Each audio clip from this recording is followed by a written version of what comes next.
السلام علیکم ورحمۃ اللہ وبرکاتہ ویورس، کیا حال ہے؟ امید ہے آپ لوگ خیر و عافیت سے ہوں گے۔ اللہ تعالیٰ آپ لوگوں کو خیر و عافیت سے رکھے۔ محترم ناظرین، آج ہم مسواک کے بارے میں بیان کریں گے کہ کیا مسواک کے جگہ اگر ٹوتھ پیسٹ کا استعمال کیا جائے تو کیا اس سے مسواک کی سنت ادا ہو جائے گی یا نہیں؟ تو محترم بھائیوں، مسواک کی دو حیثیتیں ہیں۔ ایک حیثیت یہ ہے کہ وہ عبادت ہے اور رسول اللہ صلی اللہ علیہ وسلم کا طریقہ ہے۔ اس حیثیت سے عین اس طریقے کو اختیار کرنا ضروری ہے جو کہ آپ صلی اللہ علیہ وسلم نے اختیار فرمایا ہے۔ آپ صلی اللہ علیہ وسلم نے کس طرح کا مسواک استعمال کیا ہے؟ اگر مسواک نہیں تھا تو اس کے بدلے میں کیا چیز استعمال فرمائی ہے؟ تو محترم بھائیوں، آپ صلی اللہ علیہ وسلم نے وضو کے دوران منہ کی صفائی کے لیے لکڑی کا مسواک استعمال کیا۔ جب اگر کبھی لکڑی کا مسواک نہ ہوتا، آپ صلی اللہ علیہ وسلم کے پاس موجود نہ ہوتا، تو آپ صلی اللہ علیہ وسلم انگلی استعمال فرمایا کرتے تھے۔ منہ کی صفائی کے لیے انگلی استعمال فرمایا کرتے تھے، اور جن لوگوں کے دانت نہیں ہیں ان کو بھی یہی حکم دیا گیا۔ تو یہ حیثیت یعنی آپ صلی اللہ علیہ وسلم کی سنت ہے، طریقہ کیا ہے، اس حیثیت سے عین اس طریقے کو اختیار کرنا ضروری ہے جو آپ صلی اللہ علیہ وسلم نے اختیار فرمایا ہے۔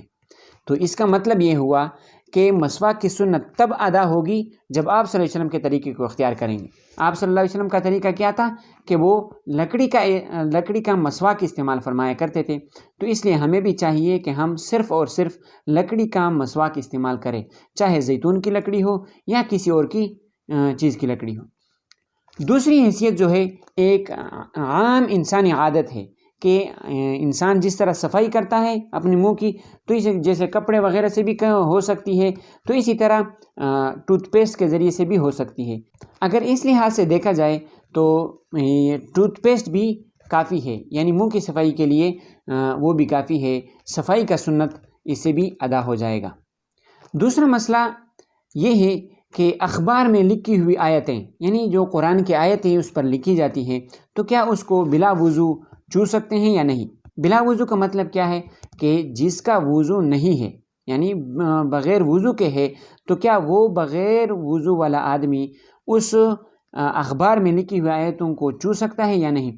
تو اس کا جواب یہ ہے کہ بلا وضو یعنی بغیر وضو کے اخبار میں لکھی ہوئی آیتوں کو آپ نہیں چھو سکتے ہیں، آپ نہ چھوئیں۔ اس کے علاوہ جو جگہ ہیں آپ اس کو چھو سکتے ہیں، آپ اس کو دیکھ سکتے ہیں۔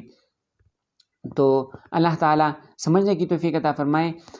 اس میں ایک خاص بات، ضروری بات یہ ہے کہ یہ جو مسائل ہیں یہ ہمارے اور آپ کے فوائد کے لیے ہیں، فائدے کے لیے ہیں۔ اس فائدے کو اور لوگوں تک پہنچانا بھی ضروری ہے، اس لیے آپ ان مسائل کو آگے پہنچائیں تاکہ لوگوں کے پاس جا سکیں، لوگوں کے علم میں اضافہ ہو جائے۔ تو یہ درخواست آپ سے کرتے ہیں کہ ایک تو اس کو آگے شیئر کریں، دوسری بات یہ ہے کہ چینل کو سبسکرائب کریں تاکہ اسی طرح علمی فوائد آپ تک بآسانی پہنچ سکے۔ اللہ تعالیٰ آپ لوگوں کو خیر و عافیت سے رکھے، آباد رکھے، قائم و دائم رکھے۔ اللہ حافظ۔